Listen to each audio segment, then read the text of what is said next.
and then take it away. Thank you. All right. Well, thank you for that kind introduction, Mickey. As you can see, I'm monkeying here with my my settings. Always a good time with Zoom.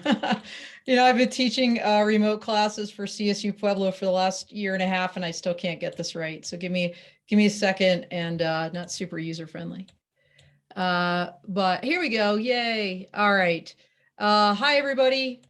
I'm Don Zoldi. As Mickey said, I was in the Air Force for almost 25 years active duty as a JAG, which is a military lawyer. Spent 2 years as an associate general counsel for the Department of the Air Force General Counsel's Office at the Air Force Academies, a business matters attorney. And then the last year, actually, as a faculty member in the Center for Character and Leadership Development. I was the deputy director there at the Air Force Academy.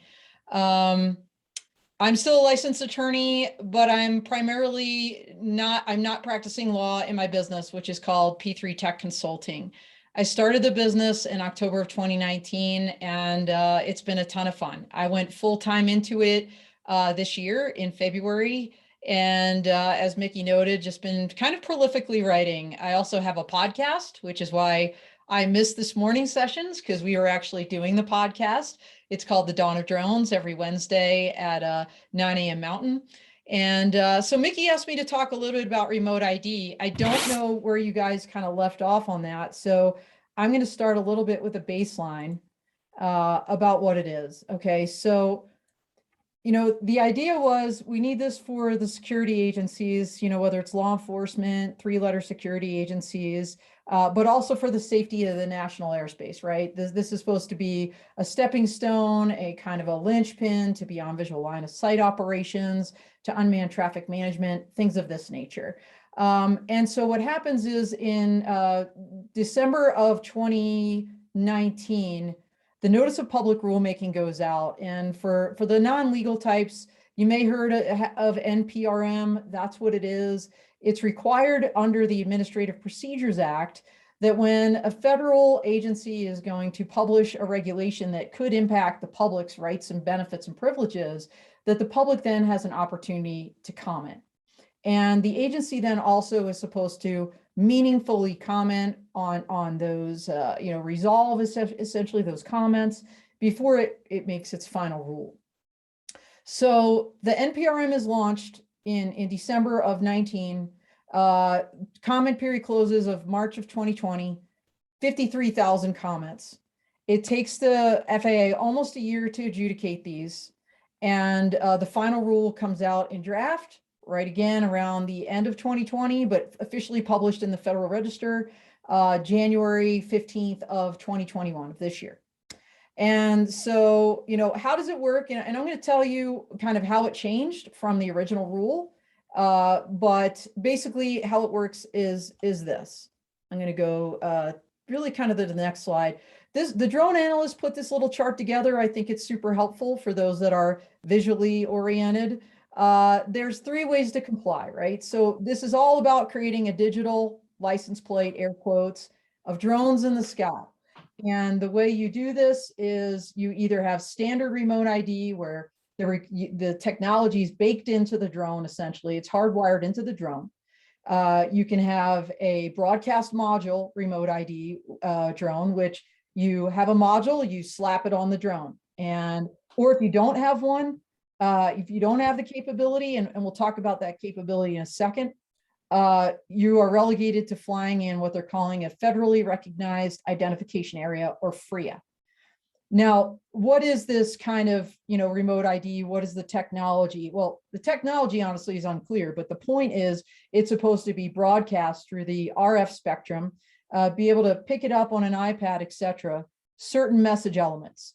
And those message elements include things like, for standard remote ID, you know, the location of the operator, you know, the altitude of the drone, the velocity, all kinds of things. I'm not going to get into every single nuance and detail, and they differ slightly between standard remote ID and modular remote ID, or broadcast remote ID modules, essentially. But the point is, these message elements will be beamed out. And they're going to be beamed out to the, that's a technical word, by the way. They're going to be beamed out to the public. Okay, so that makes it interesting. The other interesting part of this is that law enforcement or in security agencies can then triangulate in real time or near real time information from multiple other databases to see additional information about pilots. And so that's kind of the background. Now, the way this changed over time was the original notice of public rulemaking had a network and a broadcast, solution for this digital license plate and how things would be beamed out. The final rule was broadcast only. That surprised a lot of people, honestly, because it was just kind of this radical hard right shift. And so that's the background to where we are today, which is the rule will be is effective essentially, or needs to be implemented by the effective dates for manufacturers to kind of make the technology, to bake it into the drone or have the broadcast module available September, I believe 16th of 2022 for manufacturers, and then September 15th of 2023. I could get the 15 and 16 wrong, but it's 2023 for the drone operators, doing this all by memory. Okay, so that's kind of where we are. Now, in the midst of all this, a company called Race Day Quads, their first person view drone racing folks, they lodged their comments, right? And then they preserved their complaint. And ultimately they filed in the US District of Columbia Court of Appeals, leveraging several claims. And, the initial documents were kind of cryptic. They didn't say very much. The rubber started meeting the road this August when the FAA, the Race Day Quads brief dropped. So I'm going to talk about that in a second. But before I do, I'm going to go ahead, and if this works, I hope it works. I'm going to play this video. And this kind of gives you an idea of what the capability is supposed to be. I'm not going to play the whole thing, but just to give you an idea of what this is supposed to be. Is this working? The narratives that you are about to see are fictionalized scenarios. Names, characters, businesses, places, events, locales, and incidents are either the products of the author's imagination or used in a fictitious manner. Any resemblance to actual persons, living or dead, is purely coincidental. The Use Case 5 narrative demonstrates federal and public safety queries for historical UTM information. In part 1 of this scenario, as the U.S. and Canadian Border Patrol personnel get set to play their softball game at Pinty Field, southeast of the farmers market, traffic monitoring and FBI surveillance drones conduct operations over the park. A food delivery drone brings pizza to help the players carb load before the game, then promptly departs the area. A recreational user named Danny is in the park nearby and watches as the softball game gets underway. He launches his UAS to get a better view, flying repeatedly over the crowd. A local law enforcement official from the Oneida County Sheriff's Department notices Danny's UAS and notifies other law enforcement officers in Rome. A federal official from the FBI steps in to help retrieve the necessary information.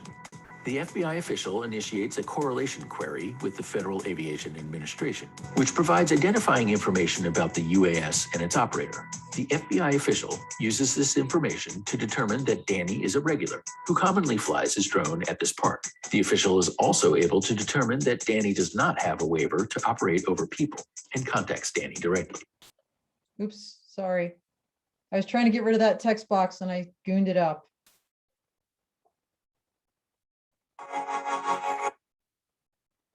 Federal official from the FBI steps in information about the UAS and its operator. The FBI official uses this information to determine that Danny is a regular who commonly flies his drone at this park. The official is also able to determine that Danny does not have a waiver to operate over people and contacts Danny directly. In part 2, while the FBI official engages with Danny, a Canadian Border Patrol agent named George slides into third base and lands at a painful angle, fracturing his left arm. The Oneida County Sheriff arrives on the scene and requests an emergency services drone to deliver a splint for George. Jane, an emergency services UAS operator, initiates a medical use UVR to alert other operators around Pinky Field of her mission.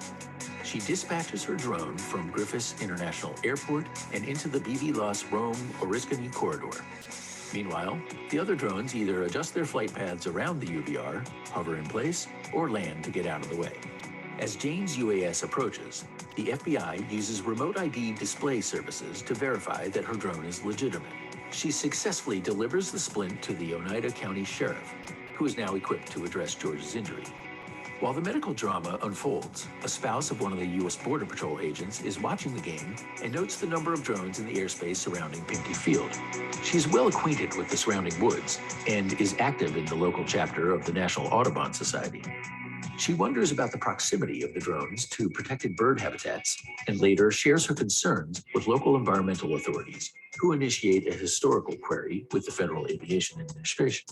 The historical query gathers UAS operations data in a limited area over a select period of time for drones that were using USSs.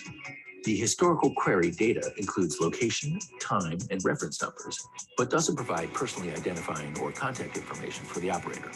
Nonetheless, the information assists authorities in determining that the drones were flying sufficiently far enough away from the bird habitats, minimizing the impact on wildlife and preserving conservation efforts in upstate New York.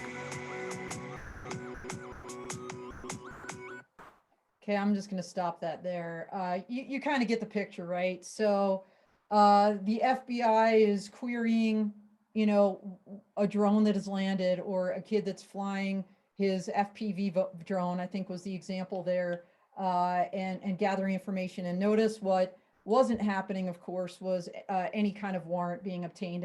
And really, that's kind of the point of race day quads. They're concerned as a FPV community about some of the constraints of the rule and the freeze, and we're not going to get into that. But the lawsuit has a lot of different nuances. I'm only going to really focus on 3 specific areas. The first being this Fourth Amendment issue. This idea that, of course, I assume most of you know, Fourth Amendment protects U.S. citizens from unreasonable searches and seizures of their property. Unreasonable being you have a reasonable expectation of privacy, and if you do, then the police are, the default is law enforcement, security agency is supposed to be getting a warrant to do that unless some exception applies. And so basically what race day quads, and I put together these charts here because that's my brain works in boxes, and I read all of these briefs and I just really distilled them down. So my caveat here is this is way oversimplified. The quotes are direct quotes from the briefs. And the last thing I'll say about it is, look, I've got friends on both sides of this lawsuit and I'm not taking sides. I'm just reporting what I've read, okay? So race day quads is saying, look, this is pervasive tracking in violation of the Constitution under the Fourth Amendment. Just having this remote ID capability, they don't need a warrant. They can track us anywhere, anytime, including in our backyards. And that's their point. The FAA response was, look, we're just telling people to get a digital license plate. We're not actually telling the law enforcement people to search it.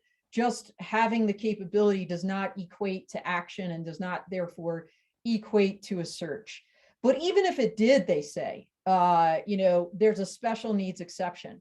That special needs exception in jurisprudence, by the way, means that there's not enough time. It's impracticable to get a warrant and to meet the warrant and probable cause requirement. So that's what they mean by special circumstances. Now, AUVSI, the Association of Unmanned Vehicle Systems International, jumped in with what they call an amicus curiae, or a friend of the court brief. So basically in support of the FAA and in support of remote ID, AUVSI says, look, this isn't even ripe. Nobody's actually has remote ID at this point. It hasn't been applied. And oh, by the way, property owners, they just don't have rights in their land, air above their land. And they cite this case you've probably heard of, Cosby. It's the chicken farm case. It's really a Fifth Amendment takings case, not a Fourth Amendment case. But it's relevant because it's about property in general and this idea of air rights or navigation right, avigation rights as people now refer to them. And what they say is, look, Cosby is all about effects on property. It's not about not actually about property in low-level airspace. And so race day quads reply, because guess what? They filed a lawsuit. They get the last bite of the apple here. They say, look, we don't have to wait around for this. We have standing because just the requirement to install this device, broadcasting things at all times, at all places, that in itself constitutes a search. The next big part of this lawsuit is this idea that the FAA, in creating the rule, had what they call ex parte communications, or basically off the record communications, external to the record. They never put it on the record for public comment. And so this is more of a statutory argument on behalf of race day quads, focused on the Administrative Procedure Act. And they're saying, look, the standard of review is arbitrary and capricious. And they're saying it was arbitrary and capricious that the FAA, in creating the final rule, relied on undisclosed non-public communications, including with this cohort of 8 companies that race day quads said had a financial interest in remote ID, and who, again, according to race day quads, the FAA's own, if you look at the final rule, it says that influence the outcome in violation of law and also internal DOT policies. The FAA admits that they held some of these conversations, whether, the cohort existed and there were these other demos. I'm not going to get into all of them.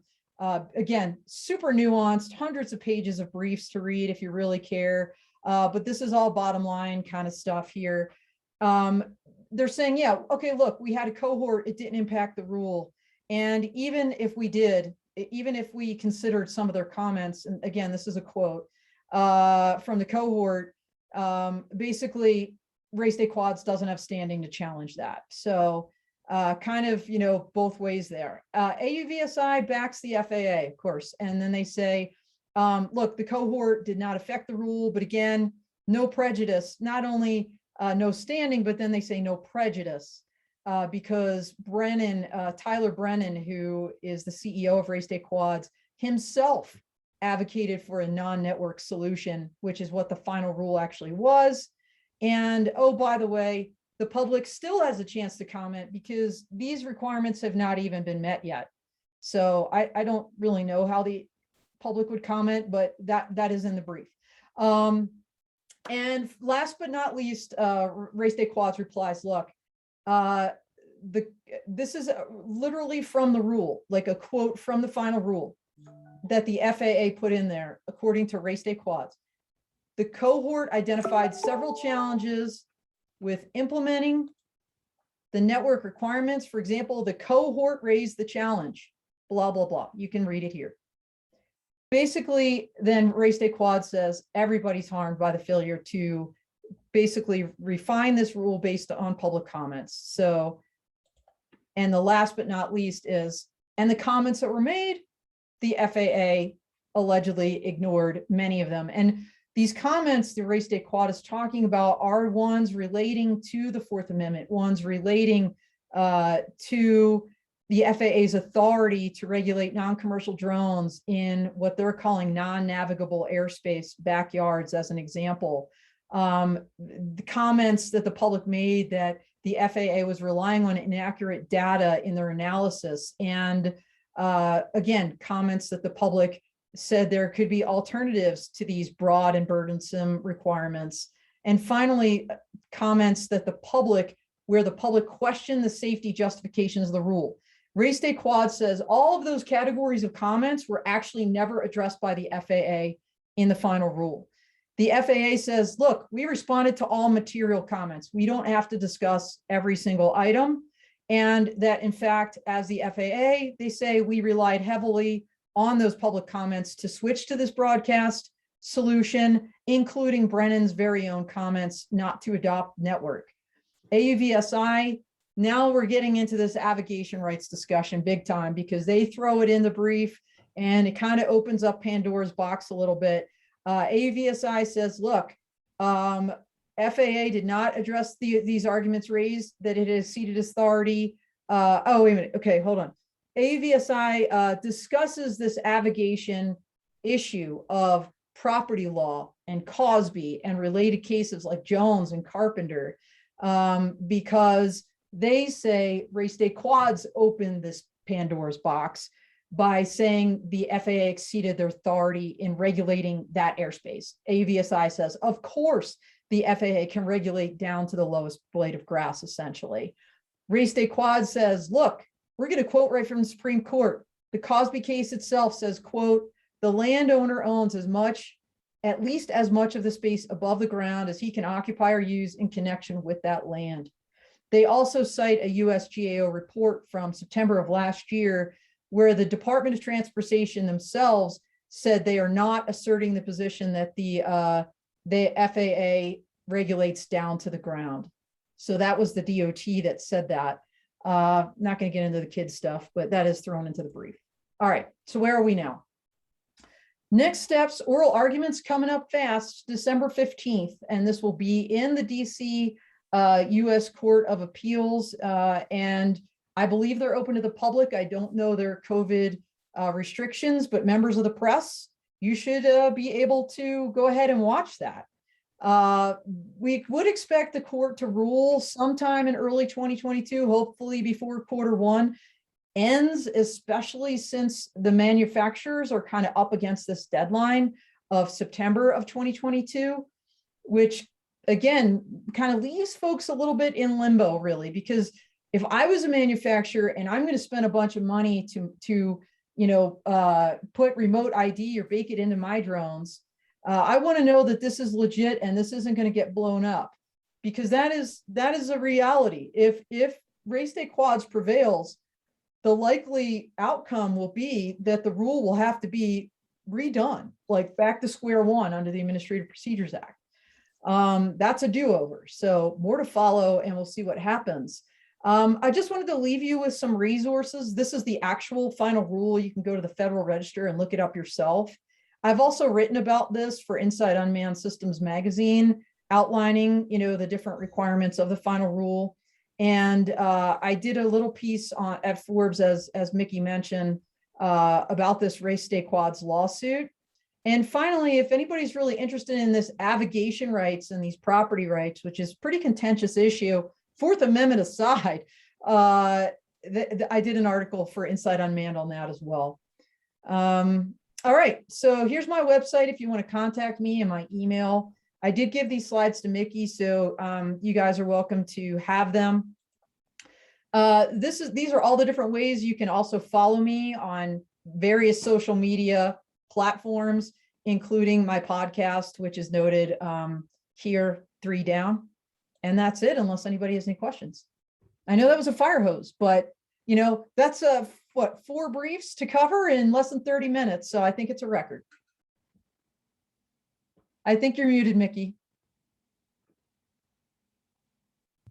There we go. How's that? Great. Thank you.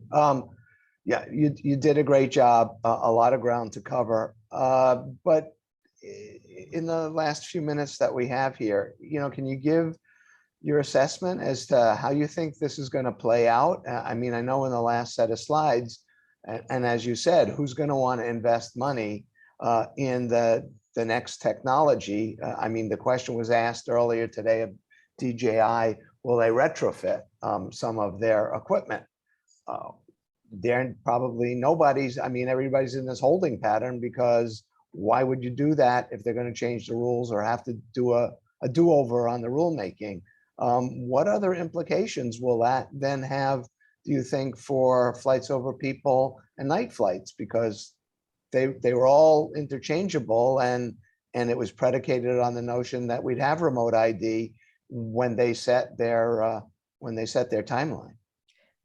Yeah, so look, I'm not going to look into a crystal ball and speculate what the court is going to do. What I can tell you is just kind of based on, I will call it almost like a judicial precept, is generally speaking, courts will not rule in a constitutional matter if they can find another basis to make a ruling.